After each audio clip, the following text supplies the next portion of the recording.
Hey, so I'm super excited because me and Angel are going to a pumpkin patch today. I've actually never been to a traditional pumpkin patch here in Colorado, so I am so excited to go to one finally this year. Me and Angel have been wanting to go to one for several years now and just never got around to doing it. This is actually a shawl that I knitted back during COVID lockdown. I don't even remember the stitch pattern or the pattern name, but it's kind of like a bee. Oh. Thank you, sweetie. We got some coffee, but it's kind of like a honeycomb design, and I knitted this with a yak base from Ilimani. But yeah, we are on our way now. We picked up our coffee and we're on our way.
Hi, I'm Ashley, and this is the corner of the internet where I talk about my knitting and spinning. The pumpkin patch was so much fun. Me and Angel ended up going, and it just turned out that my friend and her fiance's family were also going to go to a pumpkin patch, so we decided to meet at the same one. We had such a wonderful time. I had such good, like, little mini donuts that we were able to sprinkle with pumpkin spice and cinnamon, like sugar. It was so good. My friend ended up getting some elotes from there, and they looked fantastic. The kiddos had such a good time. We ended up just walking around, seeing all the activities they had. Farm animals to pet and interact with, and we went to the corn maze, which honestly was my favorite part. It was just so cool on how it was like cut out, and there were literally ears of corn in the maze, and so I ended up picking one, which was really interesting and fun. And we went to the pumpkin patch, and that was just really cool to see all the different types of pumpkins, and the kiddos just had a blast trying to, you know, pick a pumpkin that they really liked. When it comes to spinning, I have received, look at this, my roving from Etsy. It is a store called Walnut Farms, I believe, and I chose this roving because it is a blend of Polworth and yak. It is so soft and fuzzy, and it's this beautiful heathered gray color. And I have started spinning that up, and it has been a joy to spin. So I'm really excited to see how it's going to ply up. I only just started a couple days ago, so I don't have too much on my bobbin, but I've been trying to spin at least a little bit each day so that I can at least get a 100-gram skein at some point. As you saw from my vlog, I am still working on my Marielle blouse, which is coming along wonderfully. I'm working on the body, and honestly I'm getting to the point where I think I'm going to start the ribbing. I do want this to be quite a cropped blouse that I can wear with high-waisted, you know, pants, skirts, maybe on top of dresses. So it's coming out really nicely, and I'm excited. I actually picked up my zipper sweater light, which I had started, I believe, the beginning of summer.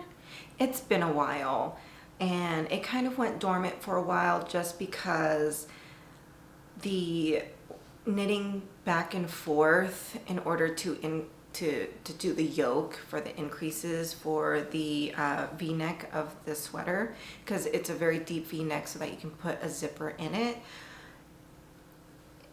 Honestly, it almost ended me.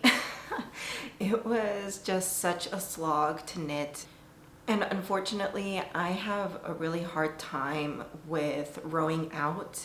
My purls, when I'm knitting flat, are just so much looser than my knits. And so when I finally did join in the round, which I am now at this point and have knitted about ½ an inch at this point,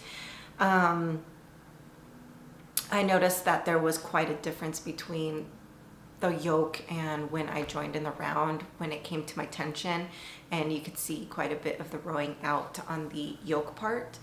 So I decided to give it a block, and as you can see, I think it helped quite a bit, and I'm not too mad about it. I want to stay reasonable that this is a handmade garment and it's not going to be perfect, and ultimately this is definitely going to be more of a functional garment for me. It is going to be something that I can wear to keep me warm. I love the zipper sweater like concept where it's kind of sporty. I could wear it, you know, to just keep me warm, to throw it on if it gets cold, or if it's a cooler day I can wear it.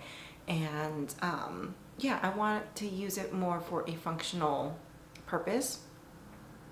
Although it is a beautiful design, and I really do love the yarn that I'm using. For this one, I'm using the Apple Door from John Auburn, which is quite autumn, if you know, now that I think about it, because this line of yarn is based off of apple species. So this one is the fox whelp, which is this beautiful browny purple color with flecks of green throughout it. It's wonderful yarn, and it's 100% wool from Britain, and yeah, I'm really enjoying this yarn. So while chatting with my friend yesterday, we were talking about coffee shops, because she's actually the owner of Tea Cafe, which I often go to, as you see on my vlogs. You know, she is Vietnamese, and the coffee shop is Vietnamese inspired. So they have a lot of Asian flavors that they add to their drinks, like ube and lychee. They have café sua, which are delicious, which is the traditional Vietnamese coffee with the condensed milk. And she was mentioning that there's a really good coffee shop that's Indonesian, and I want to go check it out. So I'm going to do that this morning. I'm going to take my Marielle, or actually, I'm going to take my alpine paca sweater.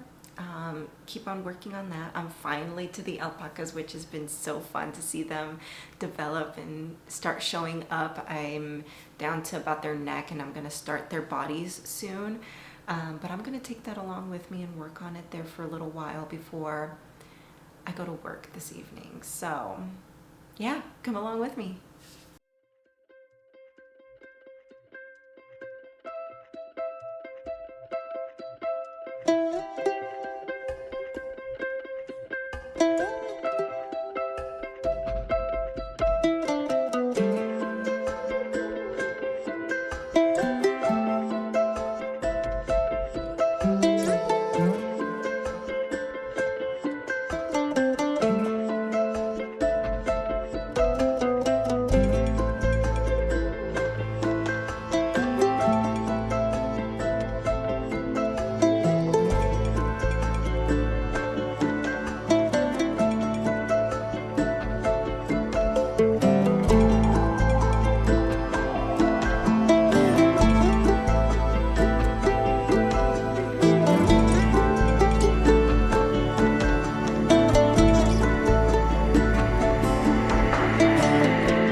So it's next week, and I have been slowly working through the alpaca fleece that I got from an alpaca farm about an hour away from where I live here in Colorado. So this is local. I actually got to meet the alpaca that grew this fleece. His name is Hercules, and it is the most beautiful black fleece. And as you can see, it is quite dirty. It's got a lot of dust in it and vegetable matter. And so what I've been doing to this fleece is I have been kind of pulling at the fleece and having all that dust kind of fall through my fingers and taking out any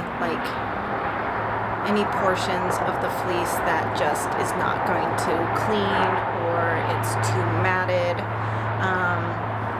But this is what I've been doing to somewhat prep this fleece.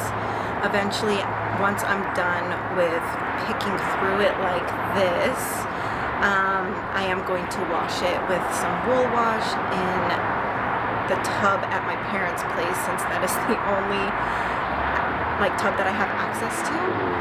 And so I'm hoping to get this prepped, washed, before winter so that it can dry outside, with some warmth, where it's not so snowy or wet. And then it should be easier for me to card through it and then eventually spin. Hey, so it's about a week later and I have some updates on my projects as well as a new cast on that was pretty spontaneous. It is Halloween, so happy Halloween. Me and Angel are going to a house party with some friends, so that's gonna be a lot of fun. I'm gonna be Ripley from Alien, so I'm really excited. I've been wanting to be Ripley for many years, and so I was finally able to get kind of a makeshift outfit together so that it can work.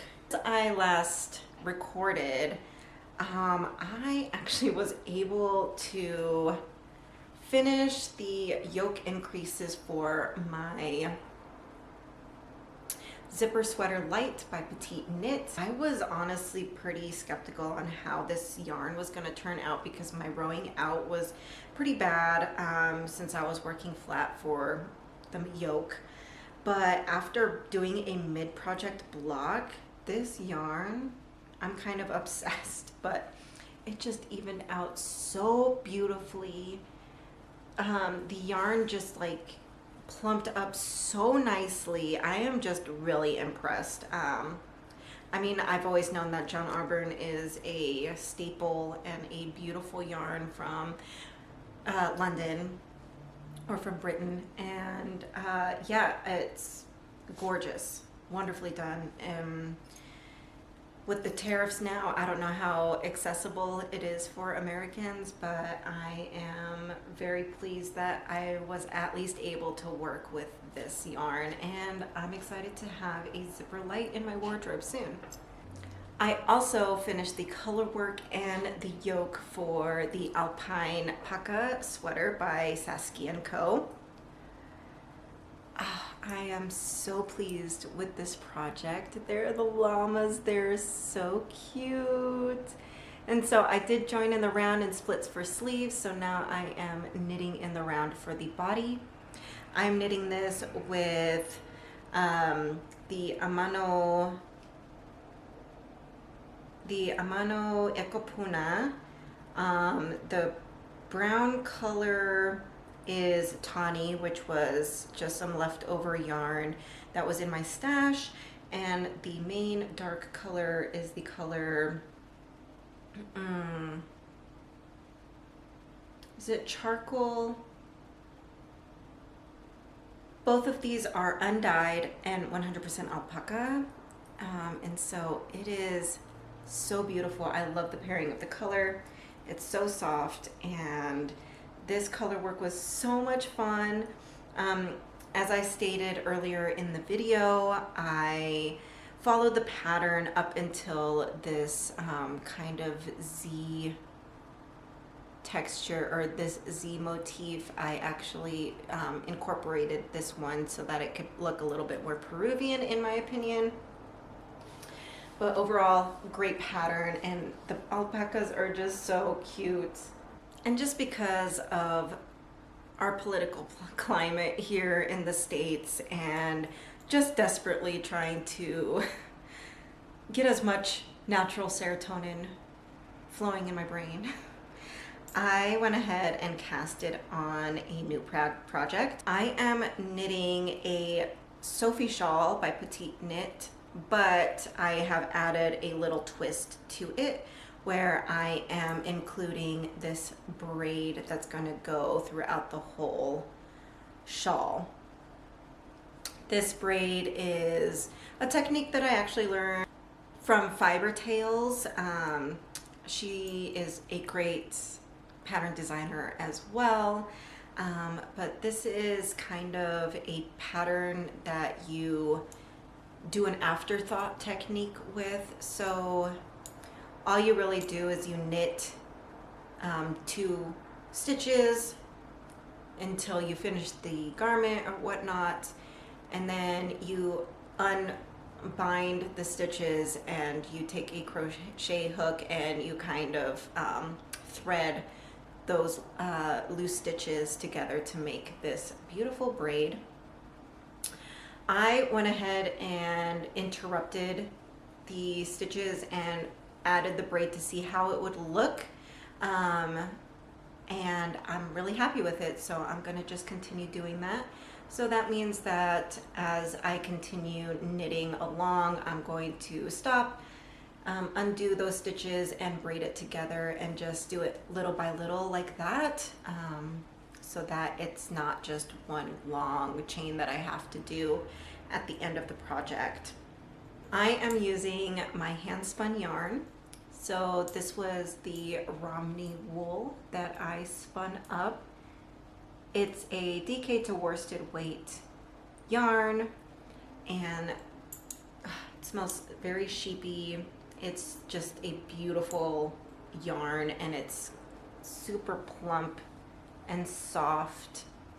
And I am planning on dyeing this once I'm finished with the shawl. I do have some madder root powder, and so I think I'm going to dye it once I'm finished with this shawl, and I'll get something a little bit more, probably red or pink, and that's gonna be so nice. I'm really excited for it. But that's what I have for you guys in this week's video. Thanks so much for coming along with me. The pumpkin patch a couple weeks ago was so much fun. Halloween is here, and so it was just such a lovely October. I'm going to try to hold on to as much fall energy and vibes until December. And so I'm going to say bye for now. Make sure to get some crafting in, and I'll see you on the next one.